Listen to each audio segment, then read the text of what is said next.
2 years ago, a company called Figure AI released a robot that was called Figure One. And they came out with an ad that kind of took the world by storm because this was a robot that was doing dishes, was handing an apple to the user when they asked for food. It put away trash while answering questions. It was helping with chores. Did it do laundry? It probably now can do laundry. Sign me up. Sign me up too, especially if it can fold socks. Perfect. And fitted sheets. I would pay someone just to fold the socks and fitted sheets. But that was 2 years ago. They came out with this robot, and everyone is like, yes, this is the robot of our dreams to do the mundane stuff at home. It sounds like the one from the Jetsons. Pretty much, right? Rosie. Yeah, exactly. This whole idea of like getting AI to do the mundane things has kind of been the trend since the beginning. This robot was, everyone was like, yes, want that robot. Fast forward to 2 years later, just a month ago, the same company, Figure AI, now has a Figure 3 robot. So that one was Figure 1. This is Figure 3, 2 years later. Sweet. Okay. It does more for me. It does more for not you. It actually does more for your students. Figure 3's main purpose, as was displayed about a month ago, is that it can be a personalized tutor for your child and adapt their learning in real time, getting the ever elusive personalized learning right there in front of you.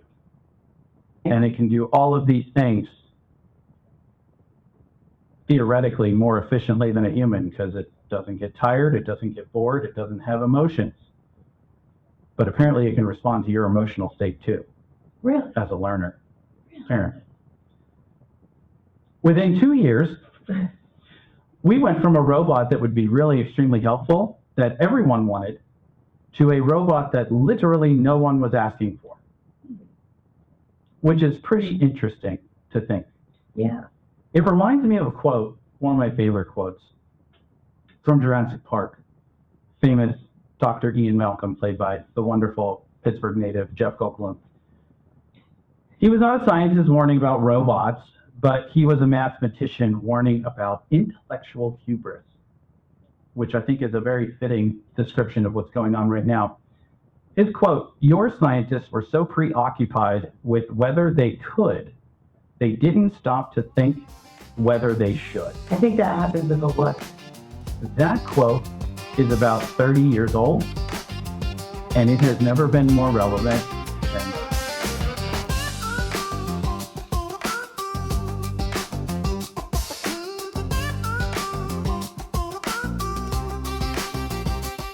Welcome to the Curve Ahead podcast. I am your host, Matt Karabinos, and I'm joined by Tracy Rains. Today, we are moving down the tracks of our curve framework, but we're going to go a little faster today. So we're going to pick up the pace a little bit. Instead of doing one letter at a time, we're going to do 2 letters today. 2 letters, as the count would say. So today we're going to cover the letters U and R. And if you need a refresher, U stands for understanding, and R stands for reflection. So today is going to be your lesson in how AI functions, how AI works, and why you need to know that. Why is that important for teachers? That's what we're going to kind of talk about today. I feel like that's a very good, they go together very well. They do. And reflection is going to be built into this whole thing. There's going to be lots of questions here for you to think about and chew on as we learn about how these AI system works. So today the goal is we're just going to demystify. I love that word. It's used a lot now in training to demystify AI, because apparently it is this mystical thing. So this great mystical thing of AI that is this magical, wonderful little tool that can just do so much stuff for you. How does it work? So if I asked you that question with your current understanding right now, how would you respond? What is AI and how does it work? How would you describe how AI works? AI, well, it depends on what I need it for. It works for a couple different things for me. Typically just to help me rewrite my own thoughts in a better way. Yeah. I've learned for a while. My wife was an English writing major. It's kind of an interesting trend every episode we've had. My wife always sneaks in here somehow. But she is an English writing major, and she would like edit my papers when I was in college and help me she introduced me to the idea that I used a lot of passive voice, which I wasn't taught very well in school, clearly, because I use it a lot. And she told me that I write too much like I talk, which isn't necessarily a bad thing, but if you're writing for academic purposes, depending on what you're writing for, you can't write like you talk. Right. So that was kind of her point, and that was kind of my lesson that I didn't get from most of the years, mainly of me not paying attention in English class. So she was your AI.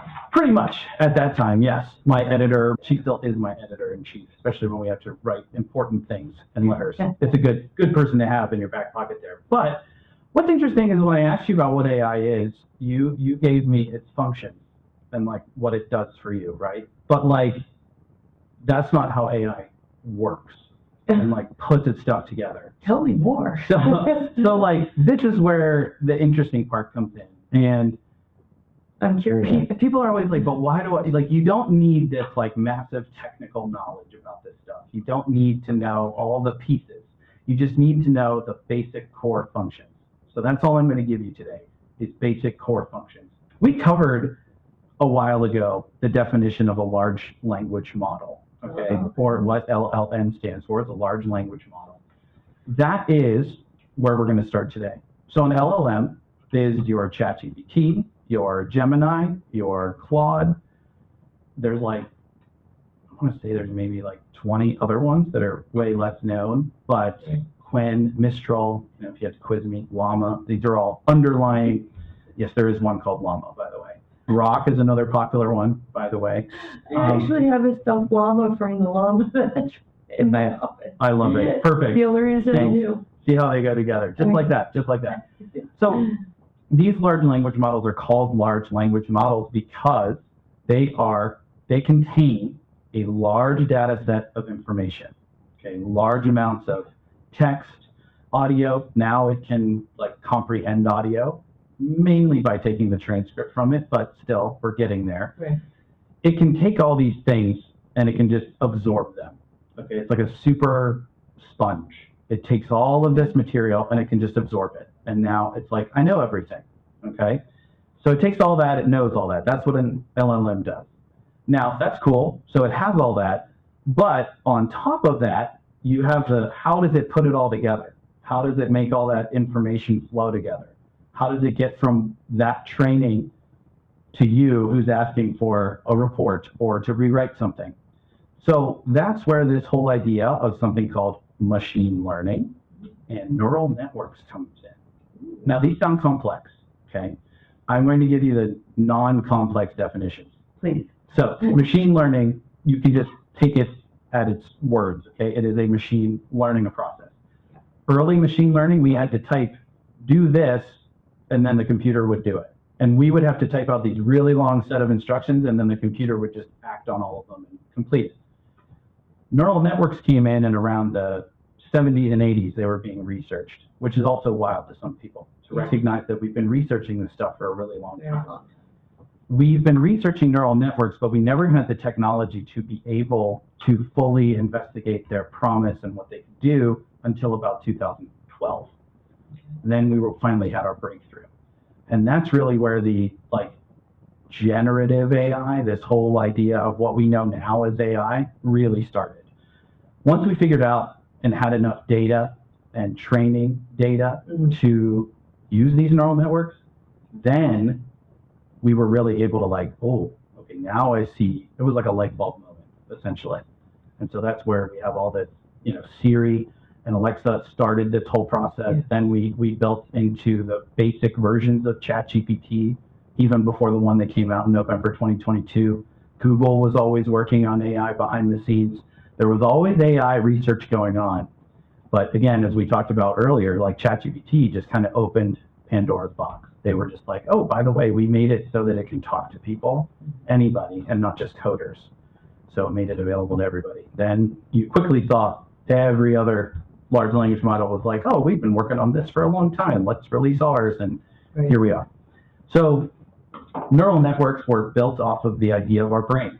So how our brain connects information together. It just connects these ideas. So if it, sees a picture of this over here and a word of this over here and that, it's like, oh, those three things can be grouped together because of this.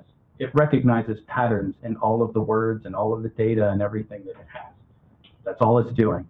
Is that like on your iPhone when you take a picture and you can scroll up and it tells you what is in that picture? Yes. So it has learned from all the context of all the training data that it has, oh, there's a bunch of pictures that have this. So it looks at your picture and it says, does it have this? Does it have these things? Does it have those things? And it starts to make guesses as to what is the thing in the picture. Okay? That's also actually how it works to create new pictures. It actually goes piece by piece, pixel by pixel. It will generate a picture. That's why there's usually a waiting period when you make an image. Yeah. You have to wait a little bit because it's literally building it pixel by pixel. And it's guessing, okay, if I put this pixel here, which one goes next to it? Which one attaches this way? And it just slowly builds it out until you have this whole picture. Nice. So all of that being said, that is pretty much how a large language model works. You type in a prompt.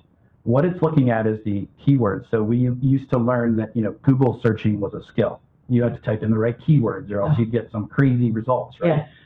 Well, typing into AI or talking now into AI is the same thing. It's looking through those and it's trying to make connections in all of its training data, okay, which is really interesting, which is also part of the reason why we get hallucinations. You hear a lot about hallucinations when it comes to AI. Like, don't trust it because it hallucinates. Can you just remind us what a hallucination is? So a hallucination is when you see things that aren't really there. No. But for, that's what I was thinking. yeah, for an AI system, it is when it will make up a piece of information. Okay. One of the problems that we're starting to see is that these large language models, they were programmed to be super helpful. Is I don't know a super helpful answer? No. The large language model has a really hard time saying I don't know because I don't know is not hard. So it says, you know what? I know a couple things that I can put together. We can throw something in here to fill this gap and we're good to go. Wow. It just wants to make you happy. It wants to assist you in any way possible. It's almost, as the human, you have to kind of prove that it's right or not. Correct. Which is what you should do every single time, yeah. Yeah, which is what our students don't do.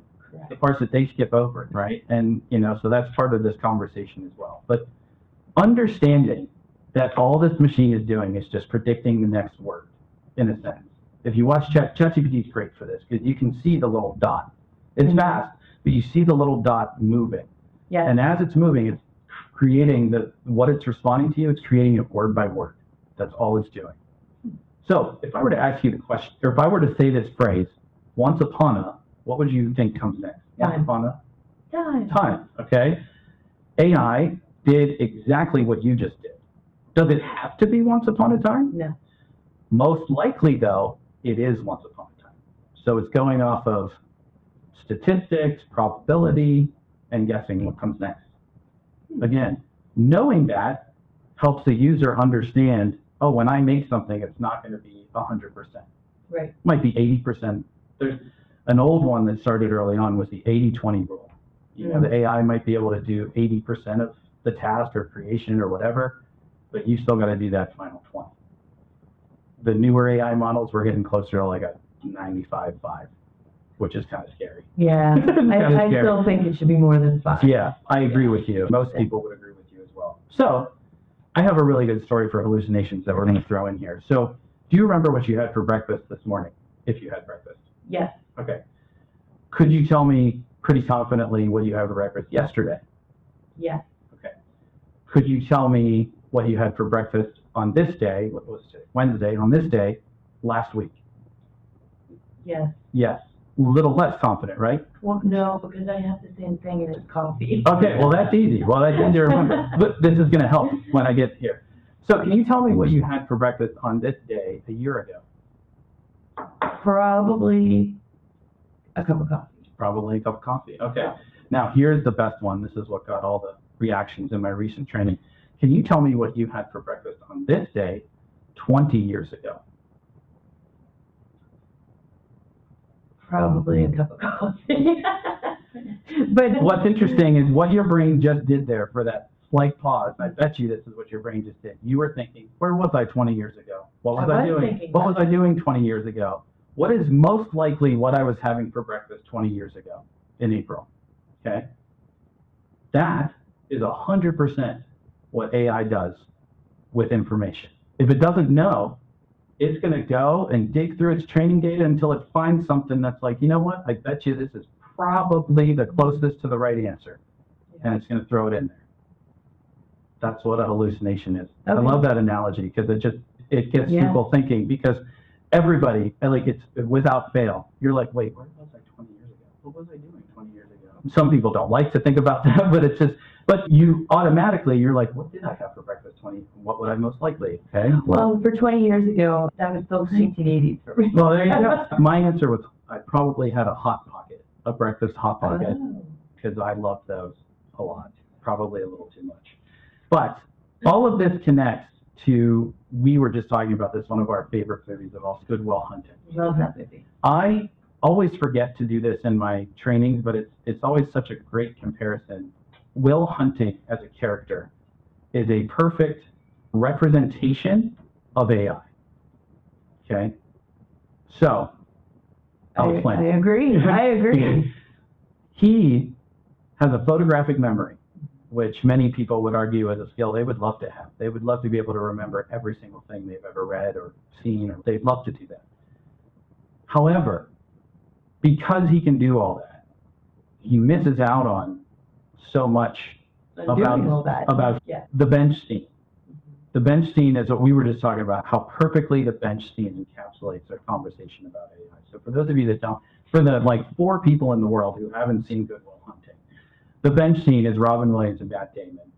And Robin Williams is bringing up specific instances. He says, if I asked you about love, you would probably quote me a sonnet from Shakespeare, because he knows all the sonnets from Shakespeare and could probably read one about love verbatim. Okay? Yep. Reading a sonnet from Shakespeare does not equal understanding and knowing what love is. Yeah. You can probably, what was another one? The 15. That's right, yes. You can probably tell me everything there is to know historically about the Sistine Chapel, the painter, and all this stuff, but you don't know what it smells like to go visit and sit there. You don't know the feeling that comes over you when you see that giant thing on the ceiling. So, in a nutshell, I always forget to use this, but it's like such a great analogy. Like at the beginning of most of that movie, he is just a walking AI. He has all this information, but he has none of the experience of being human. Yeah. So this AI has all this information, it can do all this stuff, but it has none of the experience of being human, which is why this whole robot tutor thing is kind of freaky. Yeah. You're kind of you're kind of missing a few steps there. That's the basic gist there of how AI works. It's predicting the next word based on what you typed in your prompt. Okay, what you typed in, it's going to give you, and it's going to predict what comes next. And it's going off of probabilities here. It's going off of its giant, massive, trillions of pieces of data training set. So, knowing how that works, what does this mean for us teachers? So why is that important for teachers to know this? Okay, if teachers know this, teachers can understand that when we use it to create a lesson plan, what is actually happening? It is not creating a truly original lesson plan. No. There's still some debate over this idea of originality, right? Yeah. But they can just be presented in a different way. Well, if you think about it as far as music goes, I mean, so many guitar riffs that are available. Correct. But putting them together is what makes it the originality part. Correct. Oh, I never thought to put this and this together. Right. Exactly. So, when a student hands their essay off to ChatGPT, this is the one we hear the most, right? I hear it all the time. Kids are using it to write their essays, do their essays. Right. My initial response is, we should maybe move on from essays, maybe do something different, but we'll get back to that. But when a student hands it off, a student might not, and most does not have the same education level as a teacher or an adult. We hope not. Most likely. Some might. I wouldn't run that past some of my students in the past. They may have been smarter than me in some things. I will let them have that. But this whole idea of foundational skills, right? When we look at an output from AI, we can see right away, this is trash. Like, we can judge and discern how good the output is. Yeah. But that's because we've had a lifetime of building these foundational skills of being able to read, comprehend, understand, and synthesize information. Right. I mean, that's pretty much all school is. We bring in information, and what do we do with it? We don't just like hold it there. Like, there's purpose to that. And I think we got away from that idea. School, the whole point is just putting in knowledge. Well, there's a little more to it than that, I would argue. I would say not everybody holds it there. But this idea of what happens, so the student takes your writing prompt, so you give a writing prompt, it puts that into ChatGPT and it says, write this essay for me answering this writing prompt. It's going to create a perfectly crafted essay, and it's going to be great looking. A kid is going to look at that and go, well, this is perfect. It's 5 paragraphs, there's this, and that, so all the things done, turn it in without ever reading it. Yeah. And without also the understanding of that paper isn't yours, even though it is. But I had AI write it. So. But it's not yours.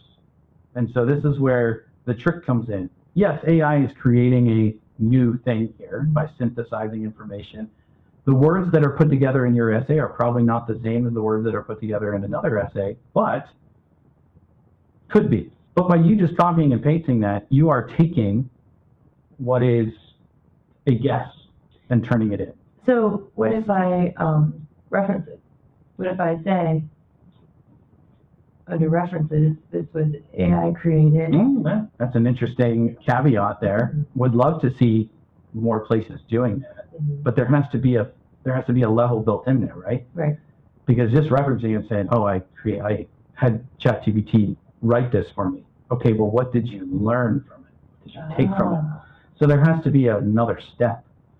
So it's about the learning. The writing can't be, and I think this is what teachers are starting to realize, is that the writing can't be the final thing anymore. Right. Can't be the main focus. Yeah. Because AI creates final products perfectly. You know, even presentations now, you and I have both seen the benefits of it creating presentations pretty quickly. I make all mine. Yes, I'm sure you do. I don't, and I'm okay to admit that, okay? But, yeah, but that idea is, right, like, so I don't have to sit there for hours to make a slideshow anymore. Now I can actually focus on the content of those slides rather than making the slides look pretty, okay? So that's where I think that, but students don't have that. They never got that foundational knowledge. We're behind.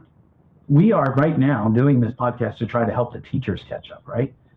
If we can get and help the teachers catch up, how long do you think it is before we help the students catch up? Do you see? So we're already massively far behind. Oh, yeah. You know who's on it? The students. But again, this is where we talked about this idea of the cell phones too, right? Yeah. Like, they know how to use cell phones probably better than most of us do. The millennial generation and above, they probably know how to use cell phones better than we do, okay? But they don't know how to regulate themselves with the cell phone because they were never really taught how to do that. So they can go crazy with these AI tools. They can use the voice feature so they don't even have to worry about typing. They do all that. Yes, exactly. That's what I'm saying, right? They can just click on the little microphone button and they just talk to it. It's actually people's preferred way of using AI now. It's just to talk to it. Yeah, you just hit the little microphone button and go. Okay. But they're doing all this, but they don't have that, I don't know how to validate or verify outputs. Right. I don't know what AI is doing to create what it created. I'm just seeing that it creates a perfectly crafted 5-paragraph essay, and that looks great because that's what my teacher wants, right? So this is where I think we brought up this idea with the cell phones, and I know a lot of states right now too are toying with the idea of no technology from grades PK to 5. No. So how are we setting students up for success in high school and beyond So if that's we're not allowing them to use technology? that's one of the big counter arguments. And it's one I think that we're kind of bringing up here is we should have learned cell phones and social media. This was thrown at them with no guidance, guardrails, anything, and Right. we clearly see the results of that, negative results. When AI came along, we had a chance, but we missed it. It was a short window. Very short. We had the first maybe year to, hey, we need to start talking about this thing. We're here 4 years later, and we're just now getting around to these AI literacy lessons or AI fluency, whatever you want to call it. But we're getting around to learning about AI 4 years later. The thing, too, is that kids are more curious and less afraid. Correct. So they jump right into it, whereas the adults are More afraid. More afraid, yeah. And, well, I already know how to do that. I already know how to create a lesson.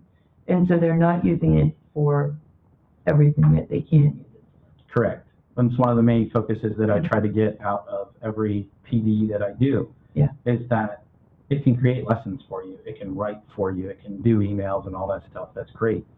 It can also transform and change the way you're teaching. Yeah. You can do something different.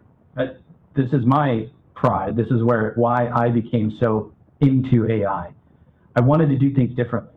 I wanted math class to be different because math is stereotypically, kids hate math class. I wanted it to be something exciting. So every lesson that I had already planned out, I said, here's my lesson.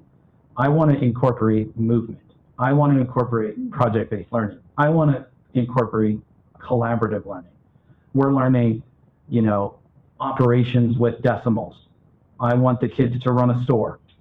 I want the kids to create a store. Like, how would I make that work logically? And it helps me plan how I would make that work. And my students benefited because they were doing some pretty cool stuff. Yes, so much more engaging. A lot of movement, a lot of conversation. What does it look like from the outside compared to what is actually happening? And that's a bridge that we have to put in there too and make sure that people understand, like, it is going to look a little messy sometimes, but that's okay. Mm-hmm. Learning. This is one of my favorite. I hear it all the time. Learning is messy. Yes. Nothing about learning is clean. Yeah. I would actually be really concerned if I walked into a classroom and everyone was like seated quietly and like independent working.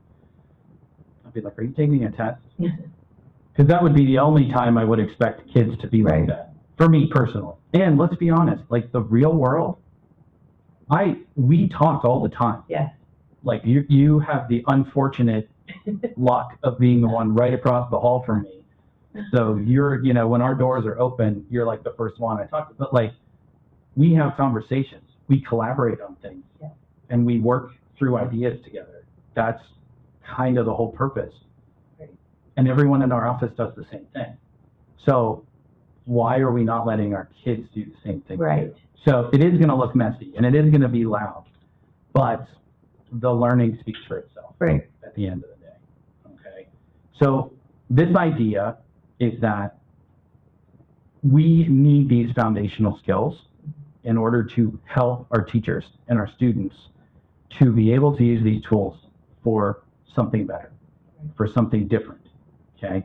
So that's where I kind of go with this idea of, I've never heard the terms pedagogy and learning design talked about so much as I do now with AI. Interesting. And I learned the terms. Right. Like in college, you learn the terms, but then they're like, oh, those are those vocabulary words we had to learn for school. And I learned what it meant there for the test, and then I moved on and forgot all about it. And I've never had to think about it until AI comes along. And I'm like, wait a minute. If this thing can just write lessons and just come up with infinite ideas, why am I not asking it for infinite ideas on how to do things differently? Do things the way I've always dreamed of doing, but never had time or motivation to plan out. Right. Because some of those activities take a lot of planning and a lot of like putting the pieces together. Well, now I have a thing that can help me cut my planning time down to 30 minutes. What do I need to go buy at the store? Heck, now I can attach it to my Instacart and it'll put the order in for me and then I go pick it up later. But like, I didn't do that, but you can do that. Like, but that's the crazy thing, right? It's so like, all of this is to be saying that we need some sort, and that's what part of this is for, is to give us these underlying skills, okay? And moving forward here, we're going to talk about, just do things for you. To continue our talk about understanding, we are going to shift gears to, now we kind of know an underlying of how these systems function and how they put things together and build things for you. But how do you get them to do that for you? Okay? And that's where the art of prompting comes in. Now, prompting used to be a much bigger deal. I remember the first 2 years, it was like prompt engineering was a term, right? Like people were hiring prompt engineers to help you make your prompts better. People were selling, I will never forget this because I fell for a couple of them, people were selling ebooks and things that had 100 prompts for things in education, 100 prompts for this or whatever. Do you know all they did was go to ChatGPT and say, make me 100 prompts. They put it in a fancy looking thing on Canva and then they sold it to you for $5. You know how many people bought that? They probably made a pretty good penny from that. And all of it was just, I will never forget the first time I opened one of those and I was like all excited, maybe I'm gonna learn something different here, right? No, I opened, these prompts were just generic, basic. They were terrible. And I was like, how are you selling this to people? And why am I doing And why am I, like, yeah, no, well, I did go down that path for a while. So the whole thing about prompting is it's not this mystical science here. So I'll start with this about prompting. Do you start a new chat every time with AI? Every time you go on, do you like start a new chat? So with ChatGPT, I typically do because I don't have a paid version and stuff goes away. With Claude, it depends on what I previously chatted. I do a lot of different things and I'm in a lot of different realms. So I look at my previous chats and see if I should just extend the conversation that I was already having or should I start over new. Okay. Now, this was the one that kind of blew your mind. Do you have custom instructions set up? No. I don't know what that is. So, Please this is tell funny me. because in our pre-show, I asked her this question and she responded exactly the same way she just did there, which is like, what is this like magic you speak of? So, a lot of people go into AI with this idea, and you can learn the prompting techniques. So we covered one earlier in an earlier episode called role task format. Okay. So you give the AI a role, you tell it what it's supposed to do, and you tell it how you want the output to look. That's the format part, okay? So that is still a really good basic prompt, all right? So basically that's if I go in and say, I am a 9th grade teacher looking for a U.S. history lesson on World War II. Yeah. So in a lesson plan format. Correct. Yep. For student-centered learning. There you go. Okay. And it'll build that for you. Okay. And that's the role task format. Yeah, exactly. Okay. And it has millions of lesson plans there, so they're probably every time you're going to get an objective, you're going to get materials, you're going to get the activities and all that. So it's going to be formatted pretty much like we all, know lesson plans to be formatted. So that'll get you a pretty decent lesson plan. But that prompt doesn't tell anything about your specific class. What did you cover before this? Where are you planning to go afterwards? What topics do you not want to be talked about? Because you're not covering them. So I'm going to add today to our role task format, I'm going to add 2 C's. Okay, we're going to add CC here. Okay. So CC is for context and for constraints. So context is giving as much information as you can about your class, about your specific subject, and what you're doing, up to the point of obviously not putting in any personal identifying information. I usually use this phrase. I have students with mixed ability levels, is how I word it. That's good. I also ask, because of those mixed ability levels, I will ask for a on level, below level, and above level work. So activity. Right. Or differentiation for accounting for those 3 levels. Okay. So that's context. I tell it what I've already taught before. So we just finished a lesson on this, we covered this, covered that. what you're doing every time you add context is you are narrowing the window for the AI to look for information. As we just talked about, the AI is going to dig through that giant library of information. Okay, library, that just made me think, my analogy, right? You walk into a library, you ask the librarian for a book on history, what's the librarian going to say to you? I need more information. More information, please, right? Okay, I want a book on U.S. history. Still more. I need a date. I want a book on World War II U.S. history. Okay, that narrows it down. A little bit, right? Okay, yeah. But World War II was a pretty big event. A lot of Right. right? Right. So you see the point, though, that I'm Right. making. The more Absolutely. specific you can get it, the better that AI is going to be at finding the right information to help give you a better output. So would you recommend continuing from a previous chat? So that way you don't have to add that extra context? Absolutely, absolutely. Here's another little piece of info. You have to be careful, though. This is a thing a lot of people don't know. This might blow your mind as well. Okay, give it to me. AI programs all have something called a context window. Okay? AI chats can only handle a certain amount of information Oh. before they forget what you were talking about.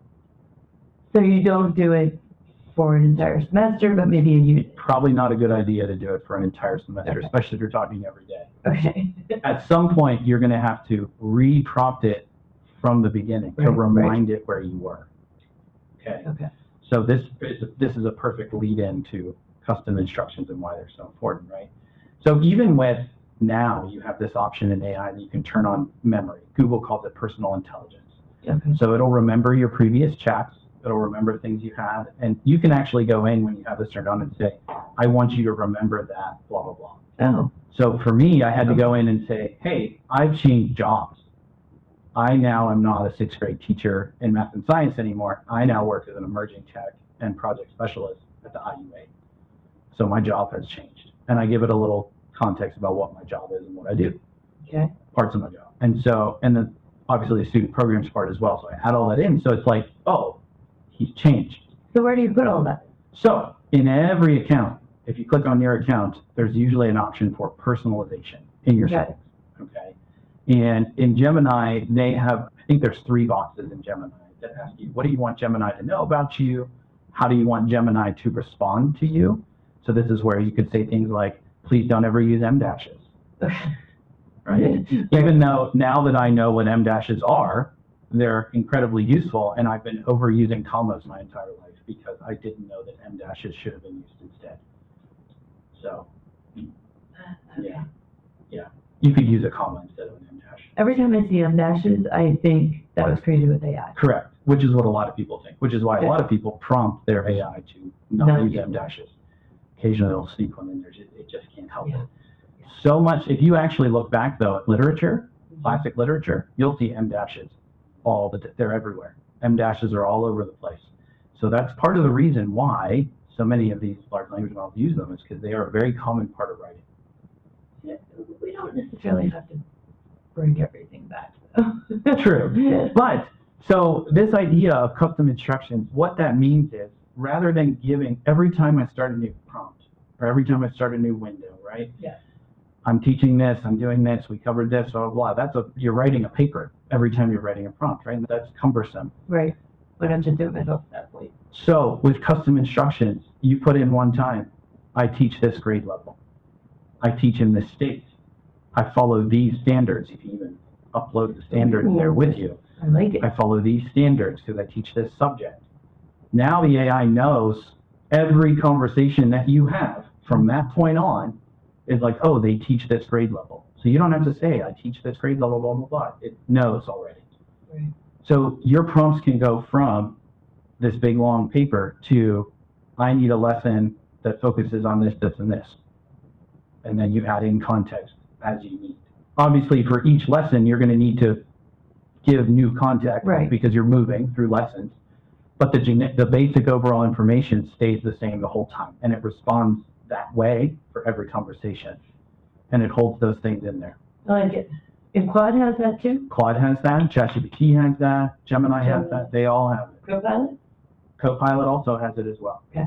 Yep, you can go into those accounts and Nice. you look at your settings, and it's usually called personalization. Yeah, Is what a what it's great way called. to get it started. Exactly. So it's also really nice because it forces you to think, what are the things that I deem important in my job? What are the things that I deem important in the work I do? What are the things that I do over and over again? So for me, developing professional development, researching latest technology trends and education in AI, like that's things that I do regularly. If I put that in there, it knows to reference educational AI trends Right. when I'm trying to come up with a training or a PD on a specific subject. So it cuts down my prompting time. Nice. Okay. There you go. That was a really nice piece of information there. So add the context, add the constraints. Constraints help the AI to know where not to go. Right. So that's also helpful. All of us need constraints too. Like Hmm. if we're going to do a training and someone says, I want you to do a training on AI Or Google. or Google, like Can you do a Google? a Google A training. Google. I think Google's even worse than AI because Google is even more multifaceted than AI right now. So yeah. That goes back to the you don't really know what you don't know. Correct. I have had people ask, like, can you do a training on mental health? Well, that's the same thing. A huge can of worms that you're opening up there. You have to be a little more specific for everything. Yeah, a lot of bit more specific, right? Yeah. So basic idea there for prompting, be as specific as you possibly can. Okay. Narrow it down so that AI doesn't hallucinate as much. I told the famous story that someone, when Google's AI, because when you search on Google, the AI mode pops up initially now. Someone typed into Google, my cheese slides off. Like when I lift up, we've all experienced that, right? If you lift up a piece of pizza and the cheese just slides right off, and then you're just completely disappointed. So someone was disappointed clearly, and they typed in like, how do I get the cheese to stay on my pizza? The Google AI mode literally said, add an eighth of a teaspoon of glue. So there's why you have to read it before you turn it. Correct. They highlighted it. They put it on Twitter, X, whatever it is. They put it on there, and it went viral. And we're like, look, AI is really dumb. And it's like, AI is, but it was actually kind of smart because it pulled that from a Reddit thread. What AI did not realize is that Reddit thread was satirical. It was fully based on satire. Gotcha. It did not put that together. Right. It just saw pizza sticking. It said glue. There is this. I saw it in my training data. They put glue on pizza so the cheese didn't come off. So that's what it regurgitated and put out. Again, a skill is knowing whether what it puts out is good or not. And that's where we need to be with our students. They need to know, is it good or not? They need to learn that discernment and that judgment. Those are words they use a lot. We need to teach our students the skills of judging and discerning information. And obviously just information in general now. There's so many AI generated videos that it's really, really difficult. Is this real? Is this not? It's tough. It's tricky. And it's not just AI generated videos. It's memes, little screenshots that you see. I had a student tell me once that if you used full volume shampoo, it would make your butt big. They saw it in a meme. It was in a meme. They thought it was real. It was like, oh boy, we have to talk. Yeah, I heard it on the internet. Yeah. So AI was trained on the good, the bad, and the ugly. So that's where a lot of the issues we're having come from. So we've given you a lot of information here. This is a little bit longer of an episode, but I think that's okay. This is an important one. We've built this whole layer of understanding now. We built this foundation that we're trying to come up with the word foundation this morning. It was really hard to get through my brain this morning. But where does reflection fit in all of this? So we've kind of been weaving it in without you probably even realizing it, but the questions we should be asking ourselves constantly and reflecting in our AI use, it should we. So it can write my lesson plans for me. That's great. Should they? It can do X, Y, Z. Should it? It can now teach children content and personalized learning to them. So if I tell an AI robot, like, hey, I'm really interested in Minecraft, I want to learn how to divide fractions. The AI is going to go, cool, I know Minecraft, I know dividing fractions. Oh, put it together. Every example that you're going to get is going to have to do with Minecraft, how real or whatever factual basis, irrelevant.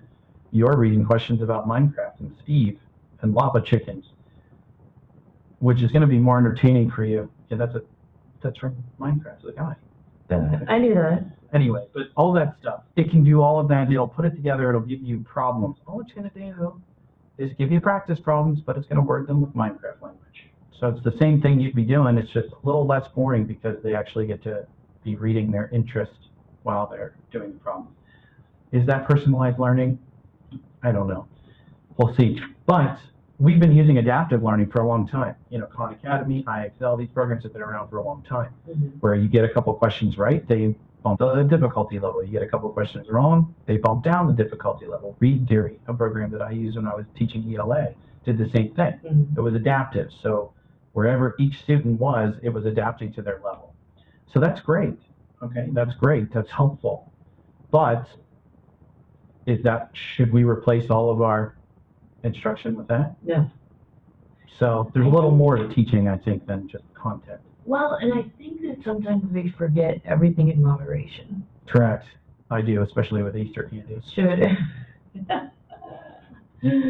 Should a kid be sitting in front of a computer for a 45-minute class period the entire time? No. Should a kid be sitting in front of a textbook reading a textbook for a 45-minute period the entire time? No. Should a kid be sitting Should a kid for be 45 sitting for minutes 45 at a minutes at a time? Exactly. Yeah. No. Everything in moderation. We're not saying use AI for everything, use the computer for everything. We are a society of all or nothing. And we have to get back to the moderation. And moderation comes from judging and discerning. Yeah. Is this something that's valuable that I should put more effort into? Or is this something that is not as valuable that I don't need to put as much effort into? Right. So again, that reflection part, what is the valuable part of teaching? What value do I bring? I had a friend a long time ago, Andrew Mowat. Find him on LinkedIn. He does amazing stuff. But Andrew Mowat, he would talk to me and he would say, what value do you bring? And I would always say, I have a lot of energy, sometimes too much energy. I have a lot of crazy ideas that middle schoolers like crazy ideas. And I'm willing to try. I'm willing to just to go for it. And AI was an example. I'm willing to see what it can do. I'm willing to experiment with it to try to see what it can do. And he said, so the value you're bringing is that you are someone who can do all these things and be able to show others how to do that. He said, that's incredibly valuable for an organization to have a person who can do that. I didn't know that. I'm just messing around doing my own thing. So as a reflective thing, what value do you bring to your building, to your teaching group? And that has shifted because it used to be being a content person, knowing that content well enough to provide it to students. It's shifted because we don't have to be content experts anymore. We have to be kid experts. Correct. And that is a shift that some people still struggle with. But it's an important thing to acknowledge that, okay, I don't need to be the 100%, I don't need to know all of U.S. history from 1776 until now.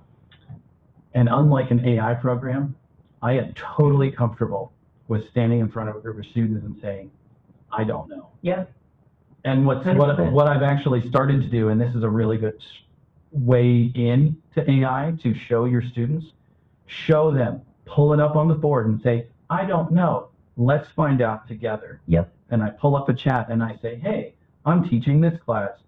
I just got asked this question and I don't know the answer. Can you help me out? Now we have to read that as a class and we have to figure out, is that accurate? How do we know if it's true? How do we know if it's accurate? That little, minute right there of doing that thing is giving them more AI literacy skills than they probably have received ever. That little 1 minute lesson. These are the little things that we can do. We need to model appropriate use in a good way.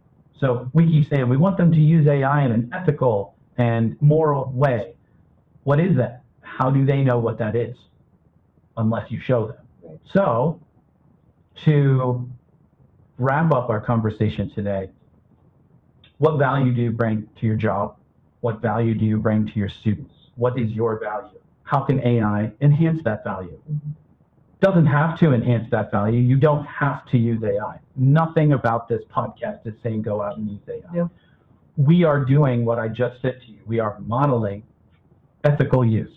We are modeling how you can use it in ways to enhance and augment what you're doing. You are still the one at the center, though. That is the whole purpose of the curve mindset, is that the human is always at the center. You now have a basic understanding. Everyone out there now has a really good basic understanding of how AI actually works. Why did the AI give me this answer? Well, it's based on its training data, and it's based on what you put in your prompt. That's it. It's based on the connections that it made, the prompt that you put in, and its training data. That's it. That's how you get the answer you get, okay? Is it right or wrong? That's for you to figure out. You still need to be cognizant that it will make mistakes. It's making less mistakes, but we still need to be there for it. So the challenge, we always have a Monday morning, something for you to take away from this episode to do. This one is the one that I did at the end of my most recent training that actually blew me away. After giving them a half-day lesson on what we just did here, understanding, prompting, all that stuff, I set them loose. And I said, you're going to create something for your class this next week. Use AI to do something different with it. Don't use it to just redo the same thing. Use it to do something different. Make it something different. I had teachers were creating games. They were vibe coding, and they didn't even realize what vibe coding was. They were literally just saying to AI, I want an interactive game that teaches this. And it would make a game, and they would test it out, and they would say, this button doesn't work. That's vibe coding. At the end of it, you have a game that you can put in front of your students. So what is a lesson that you have that you are going to be using in the next couple of weeks? Review is coming up because tests are coming up. I use AI to help me create review questions for PSSA. I put in all the PSSA item samplers that are available, the most recent ones. And I said, I need math questions that are based on these standards and are formatted the exact same way as these questions in the sampler. Perfect. I need you to make me, I forget what I asked for, 20 questions of each category that covered, or no, how to do it. 2 questions for each eligible content standard. So there was like 150 questions, which is kind of wild. There was a lot of questions. But, so doing a thing like that, and it created this massive booklet that every day at the end of class for 20 minutes, we played this booklet, and it was going through review questions, and the questions were exactly the same as what they would see on the test. So they're getting used to the format, they're getting used to, and they're also getting used to like the tools as well of using, because now the tests are all online. So what's something that you have that you can change? Use AI to enhance it. Enhance, change it. So with that said, I am Matt Karabinos. And I am Tracy Rains. And AI might be the engine, but you are the engineer, and engineers always understand their tools. We hope. We hope. Thank you for joining us. Thank you. We'll see you next time.